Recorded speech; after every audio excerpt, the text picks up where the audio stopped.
الحمد لله وكفى والصلاة والسلام على عباده الذين اصطفى أما بعد فأعوذ بالله من الشيطان الرجيم بسم الله الرحمن الرحيم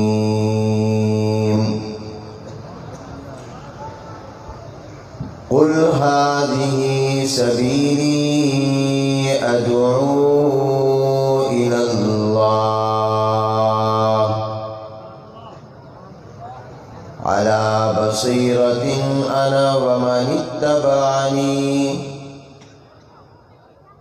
وسبحان الله وما أنا من المشركين.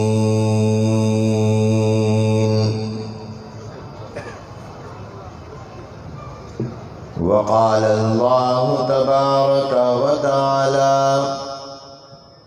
قل إن كنتم تحبون الله فاتبعوني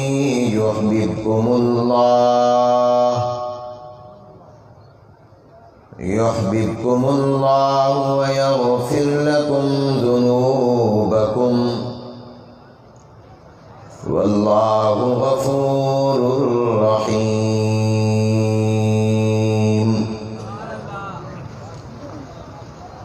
وقال النبي صلى الله عليه وسلم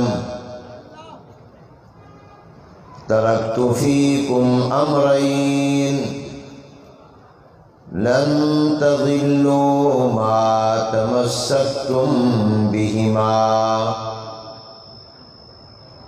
كتاب الله وسنتي أو كما قال عليه الصلاة والسلام. صدق الله العظيم وصدق رسوله النبي الكريم ونحن على ذلك لمن الشاهدين والشاكرين والحمد لله رب العالمين.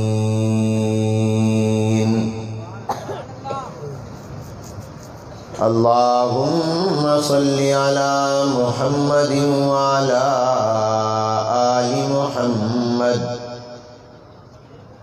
كما صليت على إبراهيم وعلى آل إبراهيم إنك حميد مجيد. اللهم بارك على محمد وعلى آل محمد كما باركت على إبراهيم وعلى آل إبراهيم إنك حميد مجيد.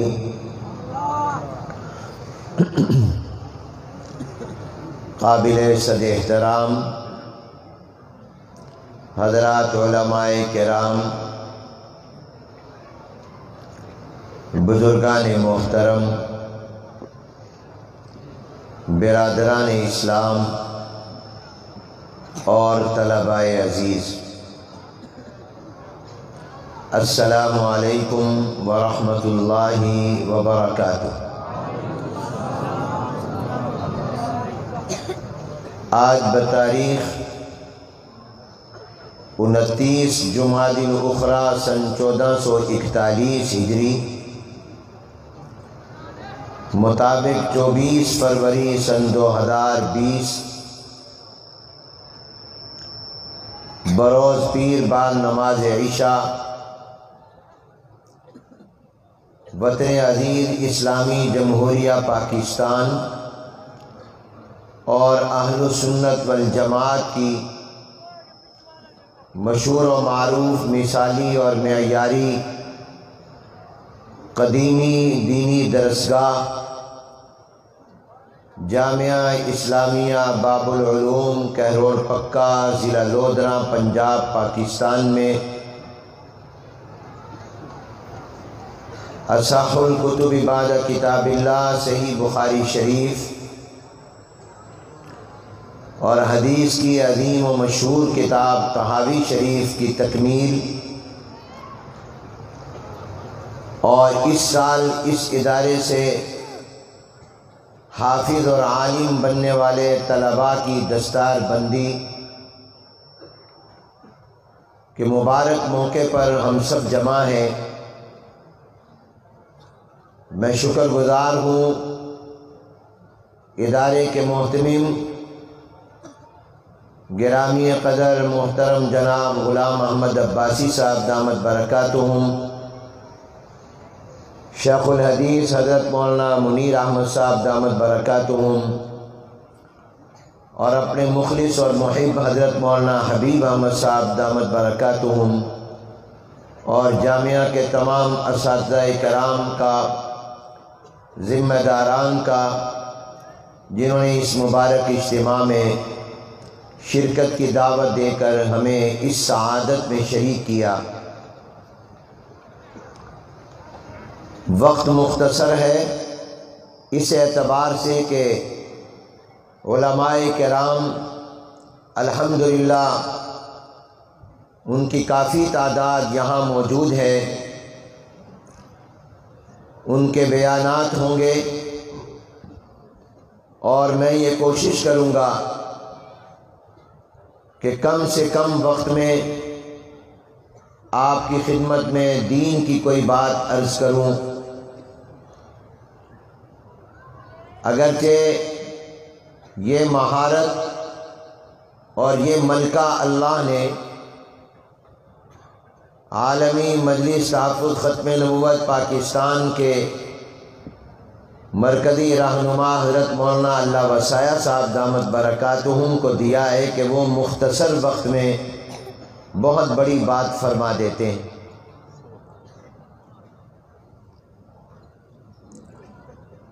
یہ صلاحیت ہر ایک کے پاس نہیں ہوتی،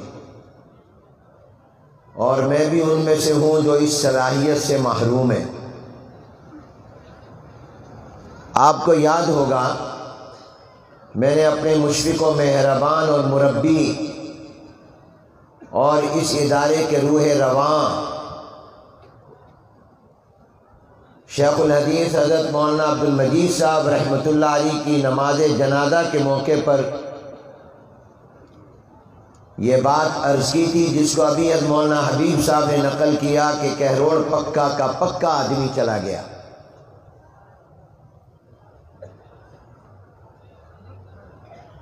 وہ پکا آدمی تو چلا گیا، لیکن کام بڑا پکا کر کے گیا۔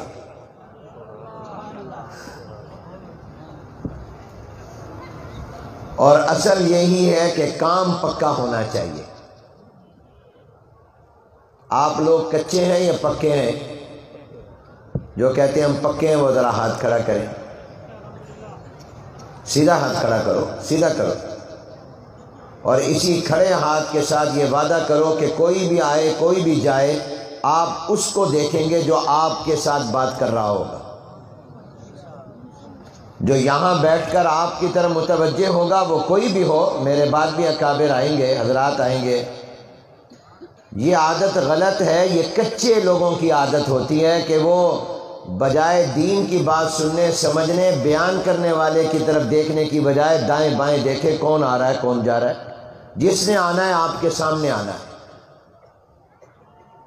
اب ابھی پتہ چل جائے گا آپ کے چہروں سے کہ آپ کچے ہیں یا پکے ہیں۔ آپ نے جو ہاتھ کھڑے کیے تھے وہ ایسے ہی کھڑے کر دیے تھے یا واقعی پکے ہاتھ کھڑے کیے؟ آپ نے مجھے دیکھنا ہے، میں نے آپ کو دیکھنا ہے، اور اسی طرح میرے بعد بھی جو حضرات آئیں اور جو بیان کریں آپ نے انہی کو دیکھنا ہے۔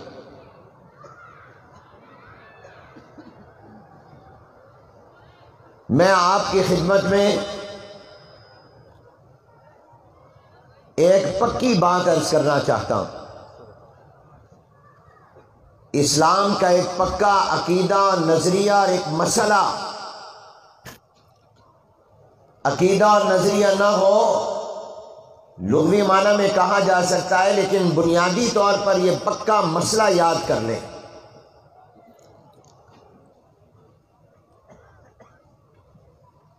اور وہ پکا مسئلہ یہ ہے کہ ہم اہل سنت والجماعت ہیں، اور سارے اس پر کہو الحمدللہ، اونچی آواز سے کہو الحمدللہ۔ اے اللہ، جو جو الحمدللہ کہہ رہا ہے اس کو مکہ مدینہ دکھا دے، جو جو الحمدللہ کہہ رہا ہے اس کو جنتی بنا دے۔ ہم کون ہیں؟ اپنی زبان سے کہو، ہم کون ہیں؟ ہم کون ہیں؟ اہل سنت والجماعت۔ آپ نے یہ لفظ بارہا سنا، بہت سے حضرات نے کبھی اس کے معنی پر اور اس کی حقیقت پر غور کیا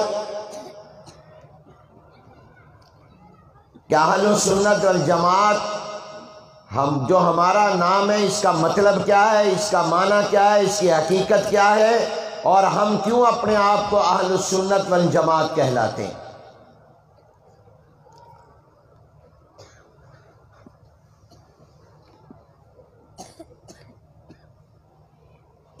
بہت سے لوگ، بہت سے فرقے اور گروہ مختلف ناموں سے جانے اور پہچانے جاتے ہیں۔ بعض لوگوں کا نام ہے اہل قرآن، بعض اپنے آپ کو کہتے ہیں اہل حدیث، اسی طرح بعض لوگ اپنا اور نام رکھتے ہیں، ہم اپنے آپ کو کہتے ہیں اہل سنت والجماعت۔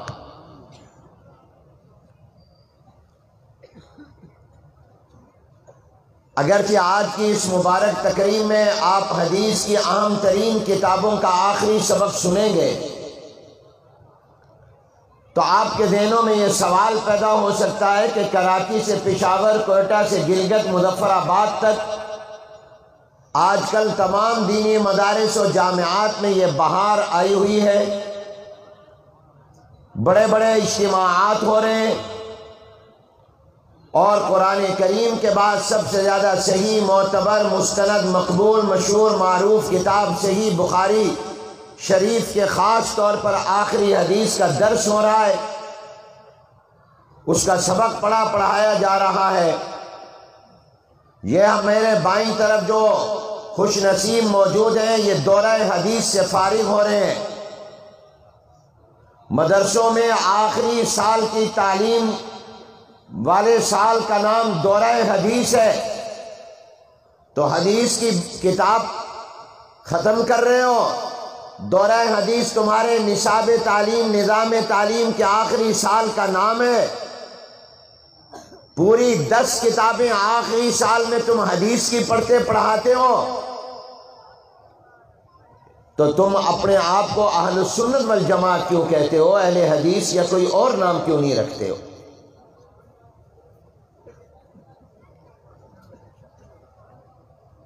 تو اہل علم کی بات میں نقل کر رہا ہوں، اللہ مجھے نقل کی توفیق عطا فرمائے، صحیح نقل کی۔ ہمارے پاس اپنا کچھ بھی نہیں، جو کچھ ہے اپنے اکابر کا اور بزرگوں کا ہے۔ تو یاد رکھیے میرے دوستوں اور بھائیوں اور کہروڑ پکا کے پکے لوگوں، یہ پکی بات سمجھ لو کہ حدیث میں اور سنت میں فرق ہے۔ ہر حدیث سنت نہیں، ہر سنت حدیث نہیں۔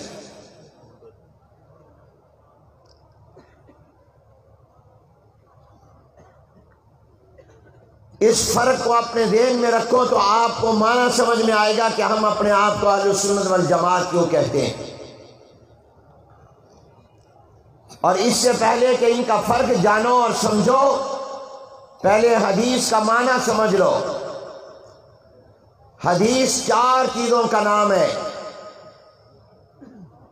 میرے پاک نبی پیغمبر حضور اکرم صلی اللہ علیہ وسلم نے جو کچھ اپنی زبان مبارک سے ارشاد فرمایا وہ حدیث ہے۔ تاجدار مدینہ نے فرمایا انما الاعمال بالنیات، یہ میرے نبی کا بول اور فرمان ہے، یہ حدیث ہے۔ حضور اکرم صلی اللہ علیہ وسلم نے جو کام کیا وہ بھی حدیث ہے۔ جن روایتوں میں یہ آتا ہے کہ جناب نبی کریم صلی اللہ علیہ وسلم نے یہ کام اس طرح کیا، اس طرح کیا، نماز اس طرح پڑھی، یہ کام اس طرح کیا، وہ بھی حدیث ہے۔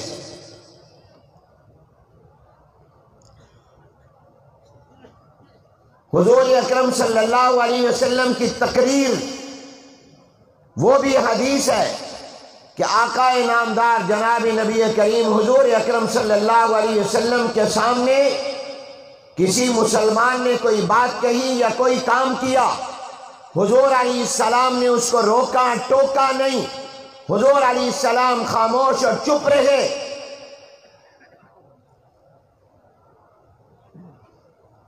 یہ بھی حدیث ہے۔ یہ ساتھ والے کو کہو یہ ادھر دیکھے، یہ کوئی تماشا نہیں ہے، یہ سبق کی مجلس ہے۔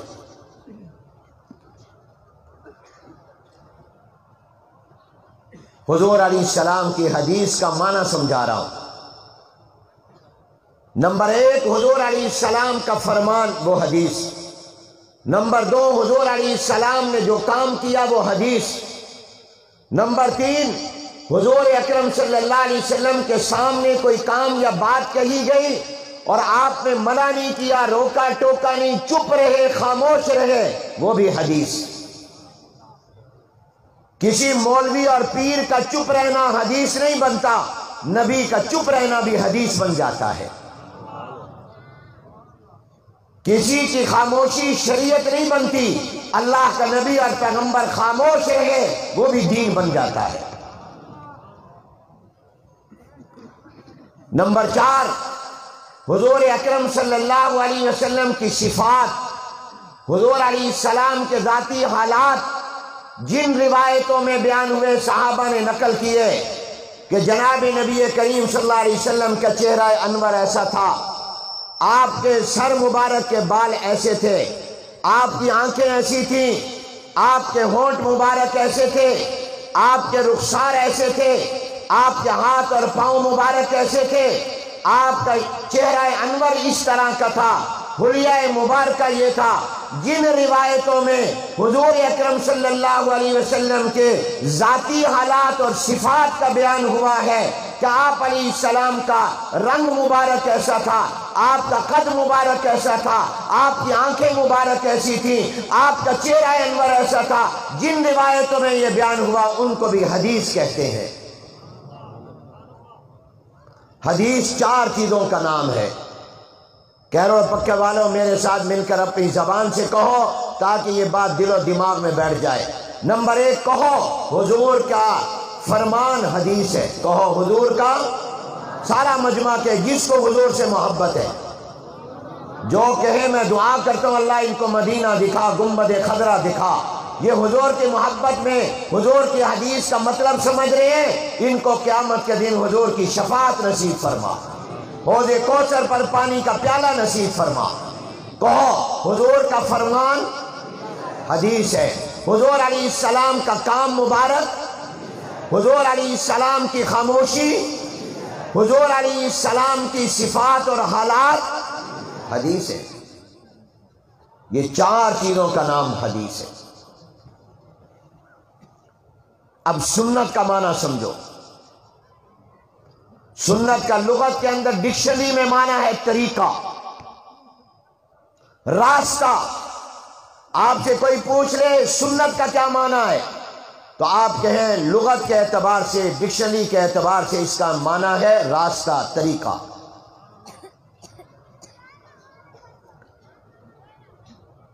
سنت کا لفظ قرآن میں بھی آیا ہے، حدیث مبارکہ میں بھی آیا ہے اور فقہ کی کتابوں میں بھی آیا ہے۔ قرآن اور حدیث اور فقہ یعنی شریعت اور اسلام کے اعتبار سے سنت کا معنی اگر دیکھنا ہو تو یاد رکھنا قرآن کریم میں سنت کا معنی اور ہے، حدیث میں معنی اور ہے، اور فقہ میں معنی اور ہے۔ قرآن کریم میں جہاں سنت کا لفظ آیا وہاں اس کا معنی طریقہ اور راستہ ہی ہے۔ طریقہ، عادت، جیسے قرآن میں آیا بسم اللہ الرحمن الرحیم وَلَن تَجِدَ لِسُنَّةِ اللَّهِ تَبْدِيلًا۔ سارا مجمع کہے سبحان اللہ، اونچی آواز سے مل کر کہو سبحان اللہ۔ اور بخاری شریف کا جو سبق پڑھو گے وہ ہے ہی سبحان اللہ کا، اونچی آواز سے کہو سبحان اللہ۔ وَلَن تَجِدَ لِسُنَّةِ اللَّهِ تَبْدِيلًا، اس کا معنی کیا ہے؟ اللہ کے عادت اور اللہ کے طریقے بدلتے نہیں ہیں، اللہ تعالیٰ کے طریقے تبدیل نہیں ہوتے۔ قرآن میں لفظ سنت آیا مگر اس کا معنی طریقہ، عادت۔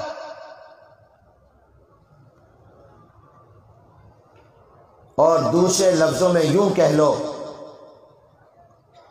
کہ اللہ نے دنیا میں جتنی چیزیں پیدا کی ہیں ان چیزوں میں جو اللہ نے صلاحیتیں رکھی ہیں ان صلاحیتوں پر جو نتیجہ مرتب ہو اس کو سنت اللہ کہا جاتا ہے۔ میں آپ کو سمجھاتا ہوں مثال سے۔ آپ مجھے بتائیے کھجور کی گٹھلی میں اللہ نے کیا صلاحیت رکھی ہے؟ بولو ذمہ دار لوگوں، کھجور کی گٹھلی میں اللہ نے کیا صلاحیت رکھی؟ یہ صلاحیت رکھی ہے کہ اس سے کھجور کا درخت نکلے۔ آم کی گٹھلی میں اللہ نے یہ صلاحیت رکھی ہے اس سے آم کا درخت نکلے گا۔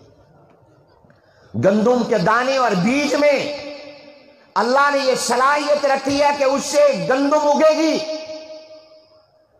کپاس کے بیج میں اللہ نے یہ صلاحیت رکھی ہے اس سے بھٹی نکلے گی۔ اور آپ کا یہ علاقہ تو کپاس کا علاقہ ہے۔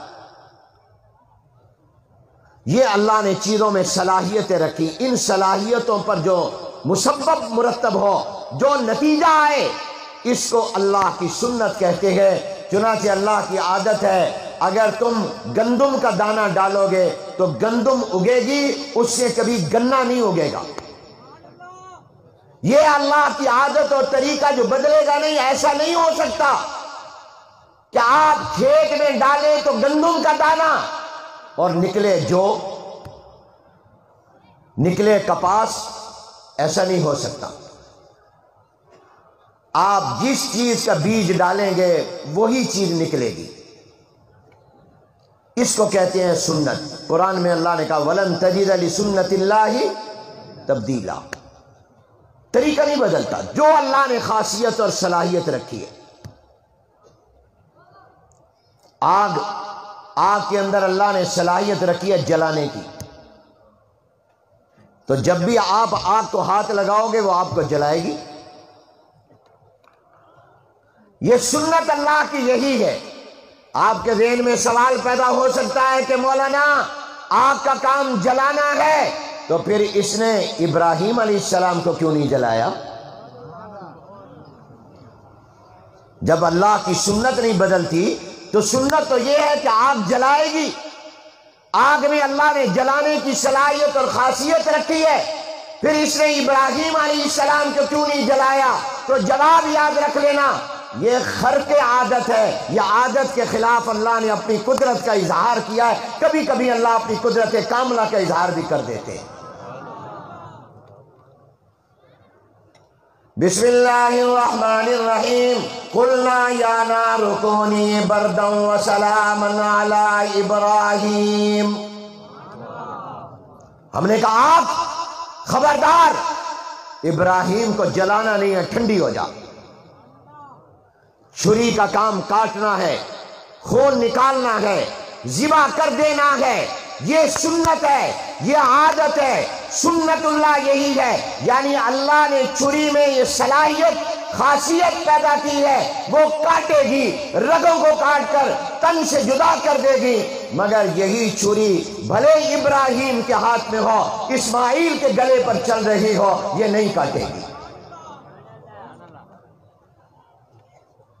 وہ ہے سنت اللہ، میں چلاؤں گا کاٹ دے گی، یہ سنت اللہ ہے۔ اور یہاں اللہ نے جو کیا یہ قدرت اللہ ہے۔ ایک ہے سنت اللہ، ایک ہے قدرت اللہ، ایک ہے اللہ کا عام قانون اور ضابطہ، عام عادت، اور ایک ہے خاص قدرت کاملہ اور مطلقہ کا اظہار۔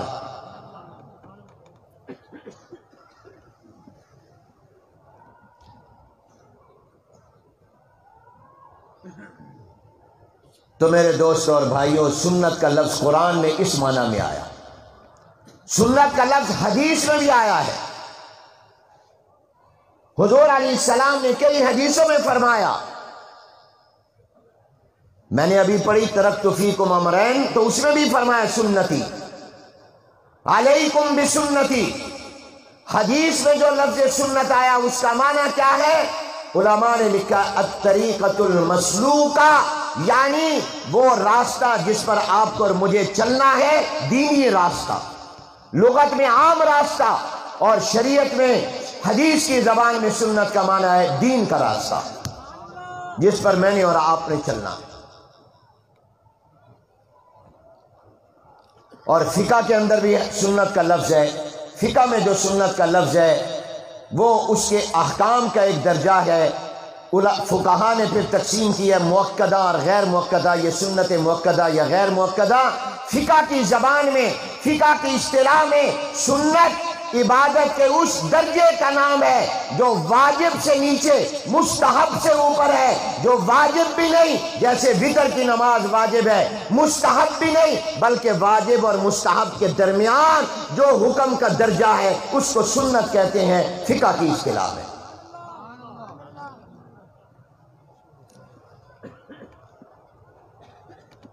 اب تک میں نے آپ کو حدیث اور سنت کا معنی بتایا۔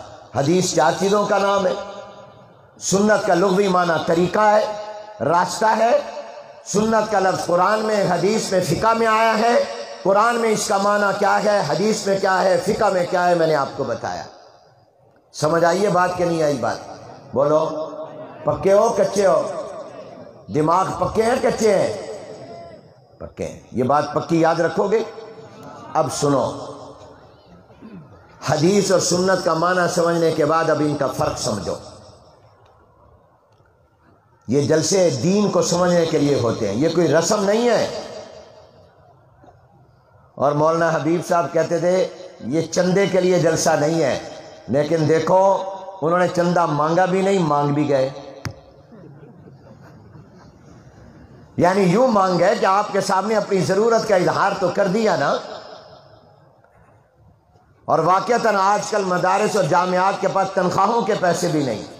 آج یہ ہمارا اکاؤنٹنٹ خیر المدارس کا میرے پاس آیا اور کہنے لگا کہ جی وہ بجلی کے بل آئے ہوئے ہیں اور بجلی کے بل کے کل آخری تاریخ ہے اور اتنے پیسے بھی نہیں ہیں کہ میں کل بجلی کے بل ادا کر سکوں۔ یہ آج کی بات ہے، اور یہ میں خیر المدارس کی بات آپ سے کر رہا ہوں۔ جبکہ آج چاند نظر نہیں آیا، کل 30 تاریخ ہے، ایک دن کی مہلت مل گئی، اب پرسوں یکم ہے، ہمارے پاس بھی تنخواہ دینے کے پیسے نہیں ہیں، اور ہمارے ہاں ایک مہینے کی تنخواہ 20 سے 21 لاکھ روپے ہے، صرف تنخواہ۔ یہی حال ہے اور مدارس کا بھی۔ اور ادھر سے گورنمنٹ کہتی ہے، دنیا کہتی ہے تمہیں پیسہ کہاں سے ملتا ہے، ہمارے پاس ہے ہی نہیں، دو نا ہمیں۔ اور ان سے ہم لیتے نہیں ہیں کیونکہ ان کا پیسہ اپنا نہیں ہے۔ نعرہ تکبیر۔ یہ دیکھو، یہ ہے ماشاءاللہ جو آپ کی سے یہ ابھی متوجہ کریں گے۔ وہ ہمارے خیر المدارس کا جلسہ ہو رہا تھا، حضرت مولانا منظور احمد شاہ صاحب حجازی رحمۃ اللہ جو آپ کے کیرول پکا کے تھے، وہ ان کا لقب تھا امام السائلین۔ پھر اس کا ترقی ذرا اچھا تعبیر کی گئی محسن المدارس۔ وہ ماشاءاللہ چندہ مانگنے میں بڑے ماہر تھے، آپ کے کہروڑ پکا کے تھے، اللہ ان کی قبر کو منور فرمائے۔ تو ہمارے والد حضرت مولانا محمد شریف صاحب جلندری رحمۃ اللہ علیہ نے ان کو خیر المدارس کا 3 دن کا جلسہ ہوتا تھا تو وہ تشریف لاتے تھے، تو ابا جی نے ان سے کہا دیکھو بھی ہمارے مدرسے کے اندر بھی جلسے میں چندہ مانگنے کی عادت نہیں ہے، اس لیے تم نے چندہ نہیں مانگنا۔ وہ تقریری چندے والی کرتے تھے۔ تو اب وہ کھڑے ہوئے تو کہنے لگے مجھے خیر المدارس ملتان کے محتمم صاحب نے چندہ مانگنے سے روکا ہے، مجھے روکا ہے، تمہیں تو دینے سے نہیں روکا۔ اور یہ کہا اور چندہ کرنا شروع کر دیا۔ تو آپ کو دینے سے کوئی نہیں روک رہا، آپ دے سکتے ہیں، اور ضرورت بھی ہے مدرسوں کو، اور دیا کرو۔ اور آج تمہیں نظر آ رہا ہے تم مدرسوں کو گندم دیتے ہو، زکوٰۃ دیتے ہو، صدقہ دیتے ہو، عشر دیتے ہو، تم روپیہ 100، 1000، 2000، 50,000، لاکھ روپیہ دیتے ہو، اپنا فرض ادا کر کے ہم پر کوئی احسان نہیں کرتے، اپنے فرض ادا کر رہے ہو، اپنی قبر اور آخرت اور اللہ کے دین کے لیے دے رہے ہو، لیکن پھر بھی ہم آپ کا احسان مانتے اور سمجھتے ہیں۔ آپ ہمیں چندہ اور پیسہ اور گندم دیتے ہیں، ہم آپ کو جواب میں دین کے علماء دیتے ہیں۔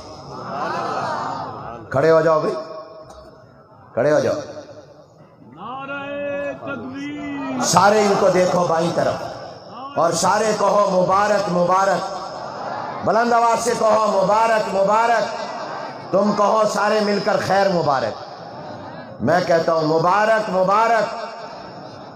اپنے ہاتھ اونچے کرو، سیدھے کرو۔ یہ ہے ہم نے آپ کو دیے، یہ ساری زندگی انشاءاللہ دین کا کام کریں گے۔ بیٹھ جاؤ، اللہ جزائے خیر۔ ہم نے تمہارے پیسے کو ضائع نہیں کیا، اس سے انسان تیار کیے۔ تو میرے دوستوں اور بھائیوں، میں یہ بات عرض کر رہا تھا کہ حدیث اور سنت کا معنی آپ نے سمجھا، فرق سمجھو۔ فرق یہ ہے کہ حدیث، ذرا غور کرنا اس لفظ کو، حدیث یہ عمل کے لیے حجت نہیں، سنت عمل کے لیے حجت ہے۔ ہر حدیث پر عمل نہیں ہوگا، ہر سنت پر عمل ہوگا۔ دین کو سمجھو، حدیث اور سنت میں تباین، یعنی یہ دونوں الگ الگ ہو کہ حدیث اور چیز ہے، سنت اور چیز ہے، یہ بھی غلط، اور یہ دونوں ایک چیز ہو تساوی کی نسبت، یہ بھی غلط۔ حدیث اور سنت میں علماء نے عموم خصوص من وجہ کی نسبت لکھی ہے۔ میں آسان لفظوں میں آپ کو سمجھاؤں گا۔ کیا مطلب؟ اس کی 3 صورتیں ہیں۔ بعض چیزیں شریعت کے بعد احکام ایسے ہوں گے جو حدیث بھی ہیں، سنت بھی ہیں، اور بعض وہ ہیں جو حدیث ہیں سنت نہیں، اور بعض وہ ہیں جو سنت ہیں حدیث نہیں۔ عمل حدیث پر نہیں، سنت پر ہوگا۔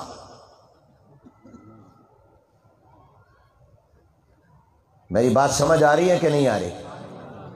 بتاؤ، جو میں بیان کروں گا یہ یاد کرو گے؟ آگے بتاؤ گے؟ اس نیت سے بیٹھو، آج تم بھی مولوی بن کے جاؤ، ایک مسئلے کے مولوی بن جاؤ۔ ہر حدیث سنت نہیں، ہر سنت حدیث نہیں، عمل حدیث پر نہیں سنت پر ہوگا۔ یہ پکی اور بنیادی بات ذہن میں رکھو۔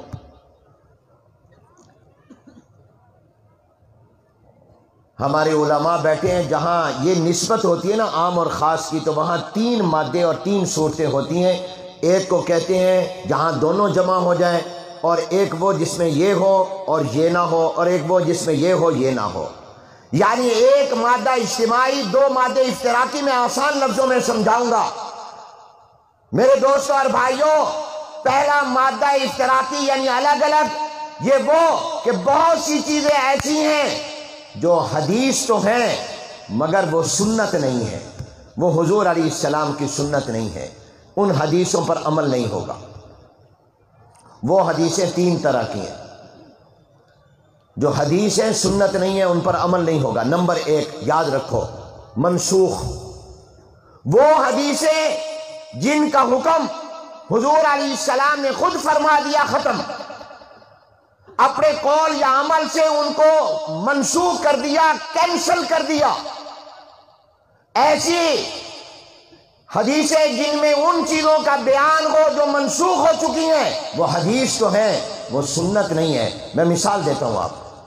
حضور اکرم صلی اللہ علیہ وسلم کی حدیث ہے، حدیث کی کتابوں میں موجود ہے، اور علماء بیٹھے اعلیٰ درجے کی صحیح حدیث ہے، سند کے اعتبار سے، متن کے اعتبار سے بالکل صحیح حدیث ہے. حضور علیہ السلام نے ارشاد فرمایا، پیغمبر کا فرمان ہے، توضؤ مما مست النار، جب آگ کی پکی ہوئی چیز کھا لو تو دوبارہ وضو کرو. یہ حضور علیہ السلام کی حدیث. اس کا مطلب یہ ہے کہ آپ نے روٹی کھائی، سالن کھایا، آپ نے کوئی آگ پر پکی ہوئی چیز کھائی، آپ کا وضو ٹوٹ گیا، دوبارہ وضو کرو. نماز کے لیے پڑھنا ہے. حضرت نے آسان کر دیا بس سمجھانے کے، کہا چائے پی. اس سے بھی آسان، آگ پر پانی گرم کر لیا سردیوں میں تو اس سے بھی اگر اس کو بھی ہاتھ لگا دیا تو وضو ٹوٹ گیا. جبکہ آپ کہیں گے ہم تو سردیوں میں گرم پانی سے وضو کرتے ہیں، کیونکہ حضور نے فرمایا توضؤ مما مست النار، جس چیز کو آگ نے چھو لیا اس سے وضو کرو.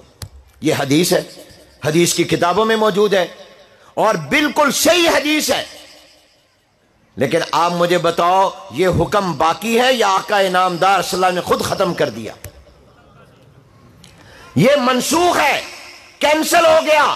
حضور علیہ السلام نے فرمایا تھا، لیکن بعد میں حضور علیہ السلام نے، خلفائے راشدین نے، صحابہ نے، ایسا نہیں ہوا کہ آگ پر پکی ہوئی چیز کو کھایا ہو، استعمال کیا اور پھر وضو کیا ہو. کھائی ہوئی چیز کو بغیر، آگ پر پکی ہوئی چیز کو کھانے کے بعد بغیر وضو کے نماز پڑھی، کیونکہ پہلے سے وضو تھا.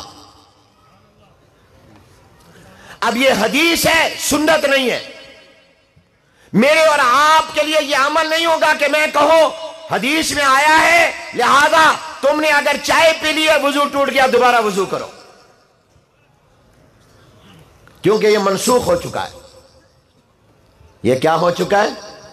بولو، منسوخ ہو چکا ہے. ایک اور مثال دے دوں تاکہ بات دماغ میں بیٹھ جائے.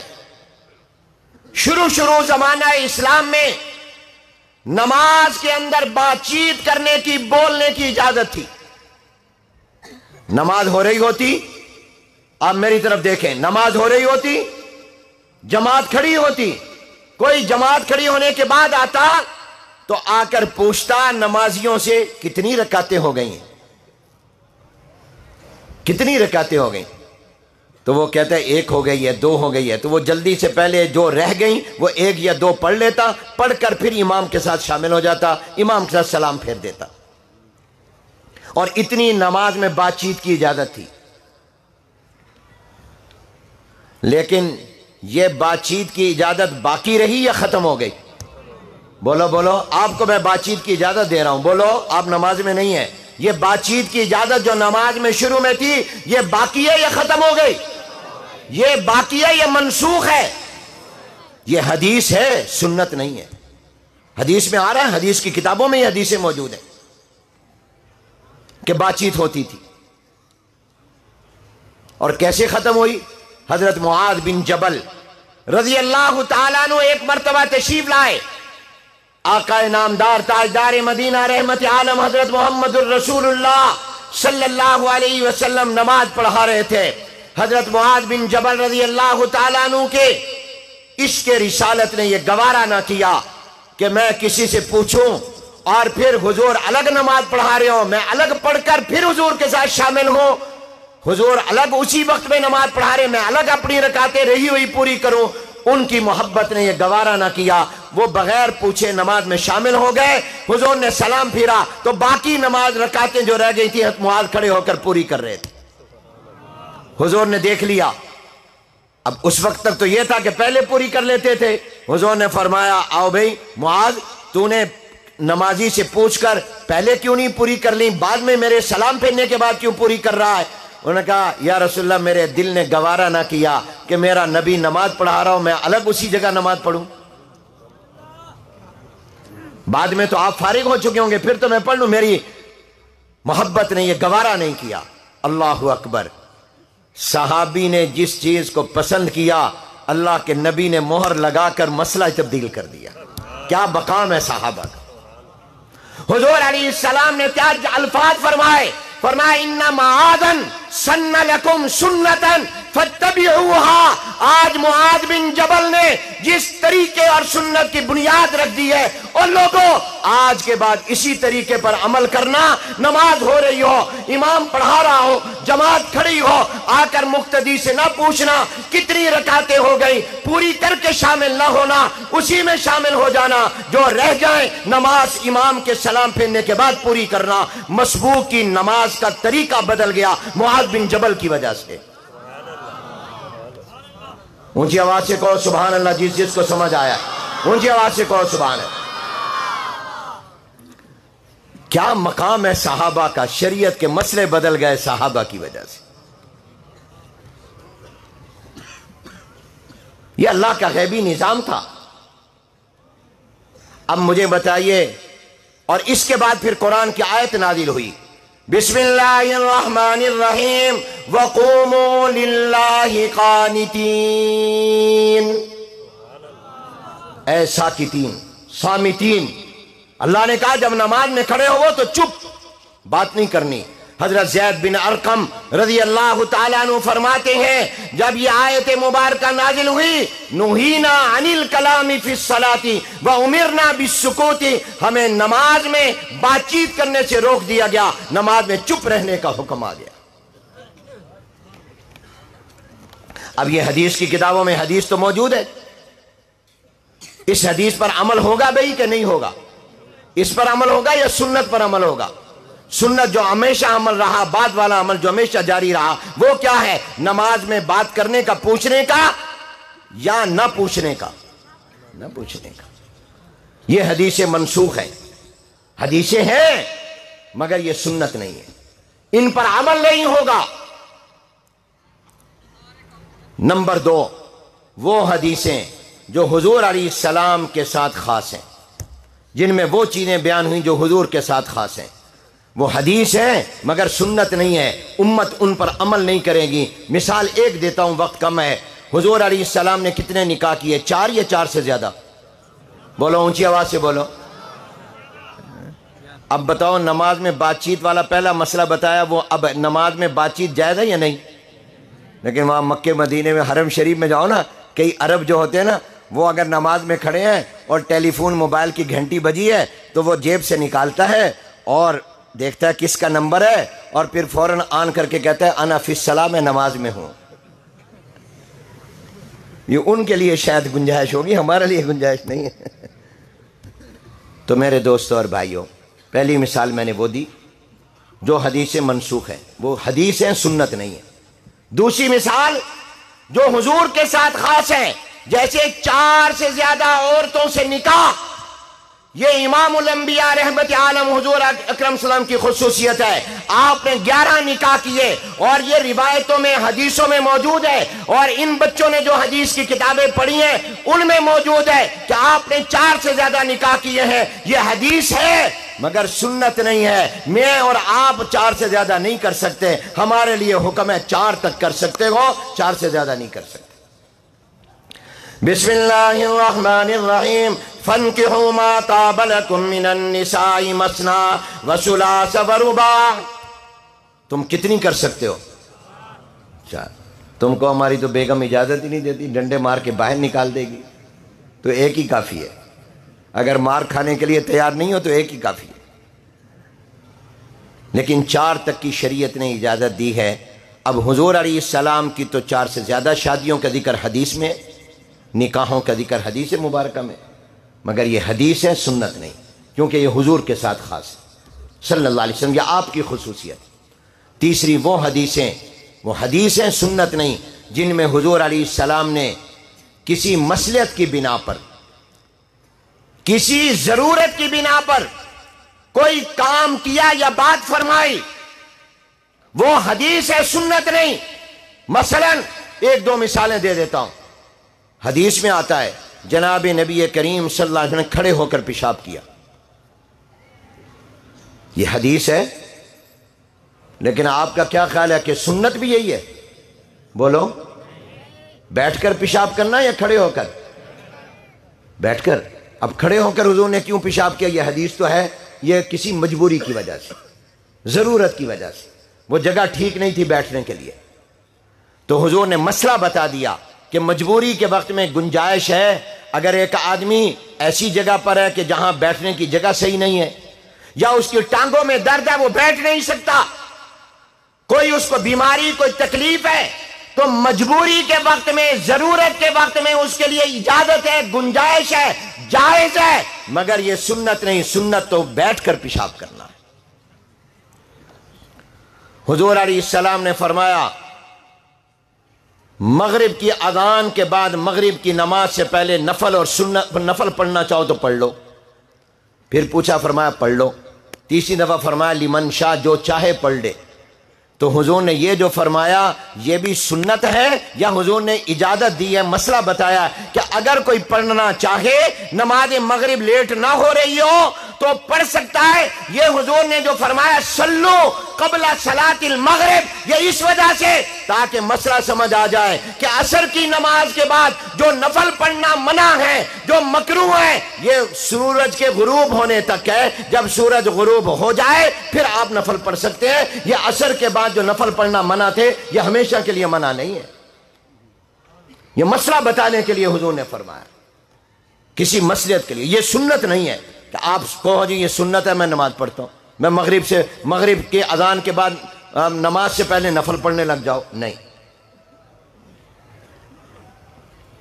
حضور اکرم صلی اللہ علیہ وسلم نے، ایک اور حدیث آتی ہے، حضور نے اپنی نواسی کو گود میں اٹھا کر نماز پڑھائی ہے۔ یہ حدیث ہے، جناب نبی کریم صلی اللہ علیہ وسلم نے اپنی نواسی کو گود میں اٹھایا، وہ بچی تھی، اور آپ نے باقاعدہ نماز پڑھائی۔ اور جب رسول اللہ سجدے میں جاتے تھے اپنی نواسی کو زمین پر نیچے بٹھا دیتے تھے، جب کھڑے ہوتے تھے پھر اٹھا لیتے تھے۔ اب یہ حدیث ہے، سنت نہیں ہے۔ حضور نے ایک مصلحت کی خاطر یہ کام کیا تاکہ میں اپنی امت کے لیے آسانی پیدا کر دوں کہ اگر کوئی مجبوری ہو، کوئی ضرورت ہو تو اس طرح بھی کیا جا سکتا ہے، جائز ہے، گنجائش ہے۔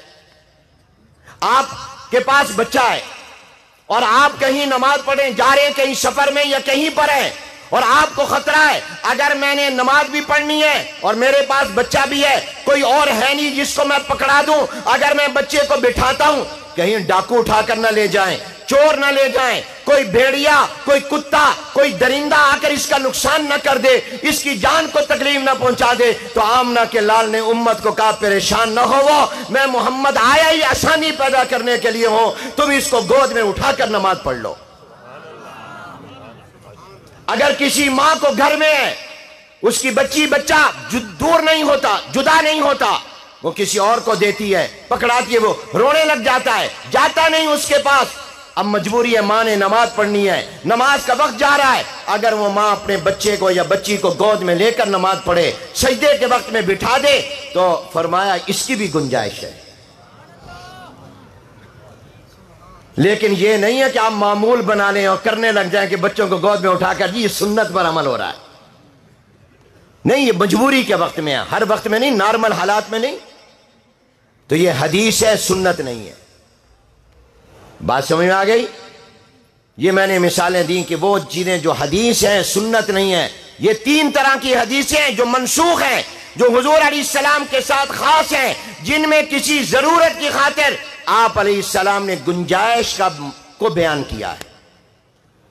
یہ سنت نہیں ہے، یہ حدیث ہے۔ اگر ہر حدیث پر عمل ہی ضروری ہو اور عمل ہی کرنا ہو پھر تو یہ کہا جائے گا نعوذ باللہ حدیث میں کھڑے ہو کر پیشاب کرنے لگ جائیں گے لوگ۔ تو حدیث پر عمل نہیں، سنت پر عمل کرنا۔ ہم نے دیکھنا یہ ہے کہ جو چیز حدیث سے ثابت ہو رہی ہے وہ سنت ہے یا نہیں، عمل کے لیے سنت ہے۔ دوسری صورت جو سنت ہو یہ وہ تھا جو حدیثیں ہیں، سنت نہیں۔ اب وہ بتاتا ہوں جو سنت ہے حدیث نہیں۔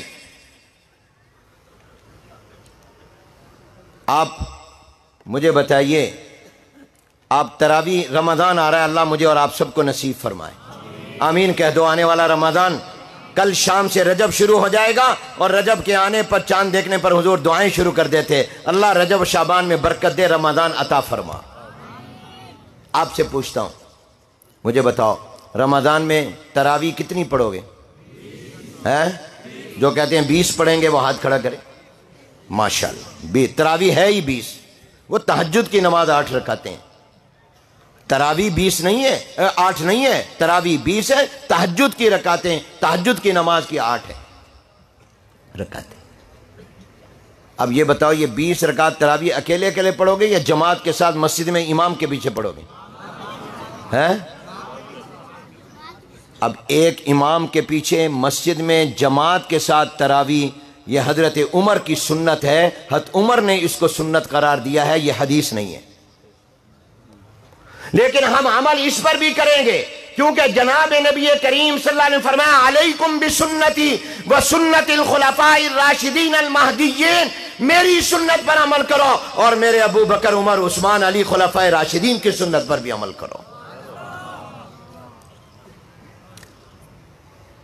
یہاں بھی حضور نے یوں نہیں کہا میری حدیث پر عمل کرو اور خلفاء راشدین کی حدیث پر عمل کرو، حدیث کا لفظ نہیں کہا، کس کا کہا؟ سنت پر عمل کرو۔ معلوم ہوا کہ عمل کے لیے سنت ہے، علیکم بحدیثی نہیں فرمایا۔ اسی طرح بتاؤ 3 طلاقیں تمہارے ہاں 1 ہیں یا 3 ہیں؟ ہمارے ہاں ایک دفعہ یہ مسئلہ چلا، بعض لوگوں نے کہہ دیا اکٹھی 3 دے تو 1 ہوتی ہے۔ ہمارے خیر المدارس نے فتویٰ دیا، بابلوم کا بھی فتویٰ یہی ہے، اہل سنت والجماعت کا یہ فتویٰ 3 ہوتی ہیں، 1 نہیں۔ تو یہ بحث چل پڑی، کوئی کہتا ہے جی 3 1 ہے، کوئی کہتا ہے 3 ہے۔ تو ہمارے خیر المدارس کے قریب ایک چائے بیچنے والا دکاندار ہے، اس کے دکان پر عام لوگ بیٹھ کر چائے پیتے و تبصرے کرتے تھے، تو بچارے پڑھے لکھے تو عالم تو تھے نہیں، آپس میں بات کر رہے تھے، لیکن عام آدمی بھی، غیر عالم بھی کبھی ایسی بات کر دیتا ہے جو فوراً دماغ میں آ جاتی ہے، عالم کرے تو سمجھ نہیں آتی، عام آدمی سمجھا دیتا ہے۔ جیسے ایک مناظرہ تھا عیسائی کے ساتھ، اس نے ثابت کرنا تھا کہ عیسیٰ علیہ السلام اللہ کے بیٹے ہیں، مسلمان عالم نے ثابت کرنا تھا اللہ کی اولاد نہیں۔ اب وہ دلائل دے رہے ہیں، لوگوں کو سمجھ نہیں آ رہا، تو ایک آدمی عام دیہاتی آیا، اس نے کہا مولوی صاحب تسی پیچھے ہٹو، میں اس کو سمجھاتا ہوں۔ کہتا ہے تو مجھے بتا اولاد کا ہونا عیب ہے یا کمال ہے؟ دوسرے مناظر سے پوچھنے لگا، اور پھر کہتا ہے اگر اولاد کا ہونا عیب ہے تو پھر اللہ کا 1 بھی کیوں، اور اگر کمال ہے تو پھر 1 کیوں، زیادہ کیوں نہیں؟ میں مخلوق ہوں، میرے 11 بیٹے ہیں، اللہ کا 1 ہی ہے۔ تو عام لوگوں کو سمجھ میں آ گیا کہ اگر عیب ہے تو پھر 1 بھی نہیں ہونا چاہیے، کیونکہ اللہ عیب سے پاک ہے، رب وہ ہو جو ہر عیب سے پاک ہو۔ اور اگر یہ کمال کی بات ہے اللہ کے لیے اولاد کا ہونا، تو پھر 1 کیوں؟ اگر عیب ہے تو 1 بھی کیوں، اور اگر کمال ہے تو 1 ہی کیوں؟ تو اس نے کہا، وہ وہاں بحث ہو رہی تھی 3 ہے یا 1 ہے، تو وہ فوراً چائے بنانے والا وہ پیچھے مڑ کر کہتا ہے لوگوں کو جو تبصرہ کرتا تھا کر رہے تھے، وہ کہندا ہے گل سنو، مینوں نہیں پتا دلیلاں دا، اور میں نہیں جاندا کون دلیلاں نو، میں کوئی مولوی عالم نہیں ہے، لیکن یاد رکھو جد چیزاں ہی 3 ہے تے 1 کداں ہو گئی؟ کہندا جد چیزاں ہی 3 ہے تے 1 کداں ہو گئی؟ اور پھر مثال دینے لگا، کہتا ہے مجھے ابھی چائے پی کر کوئی آدمی 3 روپے دے اور میں کہوں یہ 3 نہیں 1 روپیہ ہے، وہ کہے گا تو پاگل ہے، بے وقوف ہے، میں نے تجھے 3 روپے کی دیے گن، تو وہ مجھے ناراض ہوگا، لڑنے لگ جائے گا، میں نے دیے یہ 3 روپے ہیں، تو کیا 1 رہا ہے، 3 کو 1 مانتا ہے، 3 کیوں نہیں مانتا؟ تو فوراً وہ کہتا ہے چائے بیچنے والا لوگوں کو، جب 3 روپے 1 روپیہ نہیں ہوندا تو 3 طلاق 1 طلاق کداں ہو جائے گی؟ 3 روپے 1 روپے نہیں بندے، 3 نہیں ہوندے، 1 ہی ہوندا ہے، تے 3 ہے 1 ہے۔ بات سمجھ میں آئی ہے؟ اب یہ 3 طلاقیں 3 ہیں، یہ فیصلہ صحابہ کی موجودگی میں حضرت عمر رضی اللہ عنہ نے کیا۔ جمعے کی اذان حضور کے زمانے میں 1 تھی، اب 2 اذانیں ہیں۔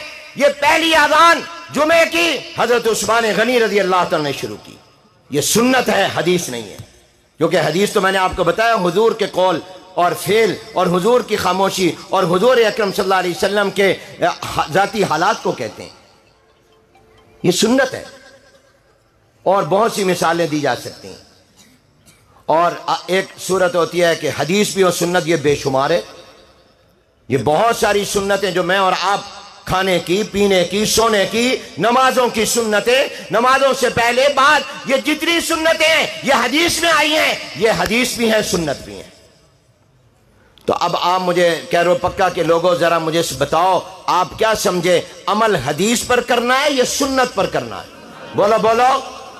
حضور نے کیا فرمایا تھا، میری حدیث پر عمل کرنا یا سنت پر عمل کرنا؟ حضور نے کیا فرمایا، علیکم، یاد کرو، علیکم بسنتی. اور فرمایا میں دنیا سے جا رہا ہوں، دو چیزیں تم میں چھوڑ کر جا رہا ہوں، جب تک ان دونوں کو مضبوطی سے پکڑو گے، عمل کرو گے، گمراہ نہیں ہوگے. ایک اللہ کا قرآن چھوڑ کر جا رہا ہوں، ایک فرمایا میں اپنی سنت چھوڑ کر جا رہا ہوں. تو حضور علیہ السلام نے بھی یہ نہیں فرمایا قرآن اور اپنی حدیث چھوڑ کر جا رہا ہوں، بلکہ فرمایا قرآن اور اپنی سنت چھوڑ کر جا رہا ہوں. اس لیے ہمارا نام کیا ہے، اہل السنت. صحیح ہے یا غلط ہے؟ کیونکہ حجت اور دلیل اور عمل کرنے کے لیے کون سی چیز ہے، سنت. اصل سنت. حدیث میں بھی دیکھیں گے کہ یہ جو عمل بیان ہوا ہے یہ سنت ہے یا نہیں. اور فرمایا حضور نے، دیکھو ایک اور حدیث یاد آ گئی، فرمایا من تمسک بسنتی عند فساد امتی فلہ اجر میاتی شہید. جو فساد کے وقت میں میری ایک سنت کو بھی زندہ کرے گا اس کو 100 شہیدوں کا ثواب ملے گا. سنت کو زندہ یعنی اس پر عمل کرے گا. یہاں بھی حضور علیہ السلام نے کون سا لفظ بولا، سنت کا یا حدیث کا؟ تو عمل کس پر ہوگا، سنت پر. اس لیے ہم اہل سنت ہیں. اب آپ کہیں گے والجماعت کیوں؟ والجماعت اس لیے کہ جماعت سے مراد ہیں صحابہ کرام کی جماعت. خود اللہ نے کہا بسم اللہ الرحمن الرحیم فَإِنْ آمَنُوا بِمِثْلِ مَا آمَنْتُمْ بِهِ فَقَدْ اهْتَدَوْا وَإِنْ تَوَلَّوْا فَإِنَّمَا هُمْ فِي شِقَاقٍ. فرمایا اگر تم ایمان لاؤ گے صحابہ کے ایمان کی طرح. حضور نے کیا فرمایا، اصحابی کالنجوم فَبِأَيِّهِمْ اقْتَدَيْتُمْ اِهْتَدَيْتُمْ. میرے صحابہ ستاروں کی طرح ہیں، میرے صحابہ کی مانو، ان کی اقتداء کرو. تو ہم چونکہ حضور کی سنت کو مانتے اور عمل کرتے ہیں اس لیے اہل السنت، اور صحابہ کو مانتے ہیں اس لیے ہم والجماعت. اور یہ اصل میں تشریح اور تفسیر ہے، یہ ہمیں حضور نے فرمایا. حضور نے فرمایا نجات پانے والا فرقہ کون سا ہوگا، ما انا علیہ و اصحابی، جس پر میں محمد ہوں گا، جس پر میرے صحابہ ہوں گے. تو اس لیے ہم اہل السنت والجماعت. یہ جو کتاب ختم ہو رہی ہے بخاری شریف، یہ امام بخاری بھی اہل السنت والجماعت کے وکیل ہیں، یہ اہل السنت والجماعت کے ترجمان ہیں، یہ خود اہل السنت والجماعت میں سے ہیں. یہ سارے محدثین فقہا اہل السنت والجماعت ہیں. اور کون سی حدیث حدیث ہے صرف، اور کون سی حدیث سنت ہے، یہ بھی یہی فقہا اور مجتہدین بتائیں گے. تو میرے دوستو سنت پر عمل کرو، سنتوں کو مضبوط پکڑو. اور یہ سنت کی اور قرآن کی روشنی آپ کو مدرسوں سے ملتی ہے. کہاں سے ملتی ہے، سارے بولو، مدرسوں سے ملتی ہے. یہ بات میں نے آپ کے لیے بھی کہی، ان کے لیے بھی نقل کی ہے اپنے اکابر کی، کہ تم نے سنت پر عمل کرنا ہے اور اہل السنت والجماعت کے عقیدے اور نظریے پر رہنا ہے. اور سارے اللہ کا شکر ادا کرو کہ اللہ نے ہمیں گمراہ فرقوں کے ساتھ نہیں جوڑا، اہل السنت والجماعت علماء دیوبند کے ساتھ جوڑا ہے. اور یاد رکھنا دیوبند کوئی فرقہ نہیں ہے، دیوبند کسی مسلک کا نام نہیں ہے، دیوبند کسی گروہ کا نام نہیں ہے. میرے شیخ مربی شیخ الاسلام حضرت مولانا مفتی محمد تقی عثمانی دامت برکاتہم نے دارالعلوم دیوبند میں جا کر یہ بات فرمائی تھی کہ دیوبند کسی فرقے کا نام نہیں ہے، کسی گروہ کا نام نہیں ہے، دیوبند کسی مسلک کا نام نہیں ہے. دیوبند تو نام ہے ما انا علیہ و اصحابی کا، حضور کی سنت کو ماننے اور عمل کرنے کا، اور حضور کے صحابہ کی جماعت کو ماننے کا. اصل میں دیوبند تعبیر ہے ما انا علیہ و صحابی کہ ہمارے اکابر نے سنتوں پر اور صحابہ کے فیصلوں پر اپنی جانیں قربان کی. یہ اللہ کا شکر ہے کہ اس نے ہمیں اہل سنت والجماعت بنایا. کیا بنایا؟ وہ بنایا جو حضور کہہ کے گئے تھے سنت پر عمل کرنا، میرے صحابہ کے پیچھے چلنا.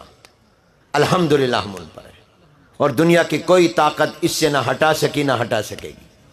ہمارے دینی مدارس وہی پڑھاتے ہیں جو اہل سنت والجماعت کے عقائد و نظریات ہیں، وہ وہی قرآن و سنت پڑھاتے ہیں جن میں یہ حق عقائد بیان ہوئے ہیں. اس لیے میرے دوست اور بھائیوں، یہ وہ مراکز ہیں جہاں سے سنت کی روشنی، قرآن کی روشنی ملتی ہے. ان مدرسوں کو مضبوط کرو، ان مدرسوں کا تعاون کرو، ان مدرسوں کے لیے دعائیں کرو، ان مدرسوں کے ساتھ کھڑے ہو. یہ سالانہ اجتماعات اس لیے ہوتے ہیں تاکہ تمہیں علم دین کی اہمیت کا پتہ چلے، مدارس کی قدر معلوم ہو، علماء کی قدر معلوم ہو، مدارس کی پیداوار تمہارے سامنے آئے، اس کے نتائج سامنے آئے. آخری بات عرض کر کے ختم کرتا ہوں، الحمدللہ اہل سنت والجماعت علماء دیوبند کے وہ مدرسے جو وفاق المدارس میں کراچی سے پشاور کوئٹہ سے گلگت تک ہیں، اس سے اس سال جو قرآن کے حافظ ایک سال میں نئے بن کر تیار ہو رہے ہیں ان کی تعداد 78,000 ہے. سبحان اللہ کہو اونچی آواز سے، بلند آواز سے کہو سبحان اللہ. جس کو خوشی ہوئی ہے سبحان اللہ کہے. کتنے حافظ؟ اپنی زبان سے کہو مل کر. جو کہے گا اللہ حافظوں کے ساتھ جمع کر دے گا. بتاؤ کتنے حافظ؟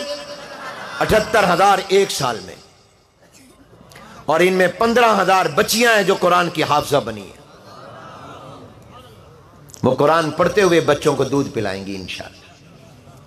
اور جو عالم بن کر بچے جا رہے ہیں جن میں یہ بچے بھی شامل ہیں، اس سال جو وفاق میں دورے کا امتحان دے رہے ہیں، فارغ ہو رہے ہیں، عالم بن رہے ہیں، ان کی تعداد 29,000 ہے. سبحان اللہ کہو. جس کو خوشی ہوئی ہے سبحان اللہ کہو. کتنی ہے؟ 29,000. اور ان عالموں میں لڑکے کم ہیں، یہ تھوڑے ہیں، لڑکیاں زیادہ ہیں. یہ 10,000 ہیں اور لڑکیاں 19,000 ہیں جو عالمہ بنی ہیں. سبحان اللہ کہو. ہمارے خلاف پراپیگنڈا پوری دنیا میں ہو رہا ہے. مدرسہ برائی کا جڑ، مدرسہ ایسا، مدرسہ ایسا. حالانکہ یہ خیر کا، روشنی کا مرکز، یہ بھلائی کا مرکز، یہ قرآن و سنت کا مرکز، یہ دین کو سینے سے لگائے ہوئے بیٹھا ہے. یہ دین کی حفاظت اور ارشاد کا کام کر رہا ہے. مگر اس کو تنگ کرو، الزام لگاؤ، جتنا بدنام کر سکتے ہو کرو. کیا گیا. مگر اللہ کا کرم ہے، اللہ نے اپنی کرم سے، رحمت سے مدرسوں کے اندر کمی آئی یا طلباء زیادہ ہو گئے؟ ہر سال بڑھ رہے ہیں، ترقی ہو رہی. ان مدرسوں کا ساتھ دو. یا تو عالم بنو، یا طالب علم بنو، یا پھر ان سے محبت کرنے والے بنو. یہ جناب نبی کریم صلی اللہ علیہ وسلم فرمایا. وآخر دعوانا ان الحمدللہ رب العالمین. جو شیخ الحدیث حضرت مولانا عبد المجید صاحب رحمۃ اللہ علیہ کی قرآن کریم کی تفسیر چھپ کر آئی ہے، اور ہمارے حافظ عبد الرشید صاحب نے حضرت کے ساتھ اپنی محبت کی وجہ سے بڑے اہتمام سے اس کو شائع کروایا ہے. یہ پہلے چھپ کر اتنی مقبول ہوئی کہ ختم ہو گئی، دوبارہ چھپی ہے. میں خود درس قرآن میں اور قرآن کی ترجمے اور تفسیر میں اس کا مطالعہ کرتا رہا ہوں اور کرتا ہوں. بہت عظیم الشان تفسیر ہے، بہت شاندار تفسیر ہے. قرآن کریم کو سمجھنے کے لیے آسان اور عام فہم، علماء کے بھی اور عوام دونوں کے لیے وہ مفید اور فائدہ مند ہے. حضرات سے درخواست ہے، صاحب نے 65 طلبہ دور حدیث والوں کو گفٹ دیا. ماشاءاللہ وہ تفسیر آپ ضرور لیں. ہر گھر میں ہو، مطالعہ کیا کریں. آپ کی عورتیں بچے مطالعہ کریں، آپ کریں، اور روزانہ اس کی چند سطروں شروع کر دو. اور ماشاءاللہ حافظ صاحب نے یہ جو 65 طلباء ہیں ان کو اپنی طرف سے بطور انعام اور ہدیہ دے رہے ہیں. مجھے امید ہے کہ ہمیں بھی دے دیں گے. وما علینا الا البلاغ. بھئی ہمارے جامعہ خیر المدارس 2 اجتماع آ رہے ہیں بڑے اہم. یہ سارے اجتماع بڑے اہم ہیں. جامعہ خیر المدارس ملتان کا سالانہ اجتماع جس میں انشاءاللہ بڑے بڑے اکابر تشریف لائیں گے. طلباء فضلاء کی دستار بندی حفاظ قراء کی ہوگی. اور بخاری شریف کی آخری حدیث کا درس بھی ہوگا، اس میں وہ 5 مارچ بروز جمعرات ہو رہا ہے، بعد نماز مغرب شروع ہوگا 5 مارچ کو، اور آج فروری کی کتنی تاریخ ہے؟ 24 فروری۔ 24 فروری کو آپ کو بتا رہا ہوں 5 مارچ کو ہوگا جمعرات کا دن، بعد نماز مغرب، خیر المدارس ملتان، شیخ الاسلام حضرت مولانا مفتی محمد تقی عثمانی صاحب دامت برکاتہم العالیہ، قائد جمعیت حضرت مولانا فضل الرحمان صاحب دامت برکاتہم العالیہ، اور بہت سے حضرات اکابر، حضرت پیر ناصر الدین خان خاکوانی صاحب دامت برکاتہم، حضرت خواجہ خلیل احمد صاحب دامت برکاتہم، حضرت مولانا اللہ وسائع صاحب دامت، تمام اکابر جتنے موجود ہیں سب کو میں نے دعوت دی، اب دعوت دے رہا ہوں، آپ کو بھی دے رہا ہوں، اس مبارک اجتماع میں تشریف لائیے گا۔ اور پھر اگلے دن 6 مارچ جمعۃ المبارک کو تاریخ ساز عظیم الشان ختم نبوت کانفرنس قلعہ کونا قاسم باغ کے اسٹیڈیم میں ملتان میں ہوگی، جس میں حضرت مفتی تقی صاحب، مولانا فضل الرحمان صاحب اور بڑے بڑے اکابر تشریف لائیں گے، حضور کی ختم نبوت سے محبت کا ثبوت دیتے ہوئے آپ سب حضرات وہاں آئیں، اپنے ساتھ لوگوں کو بھی لائیں، دعائیں بھی کریں اور تیاری بھی کریں۔ وما علینا الا البلاغ۔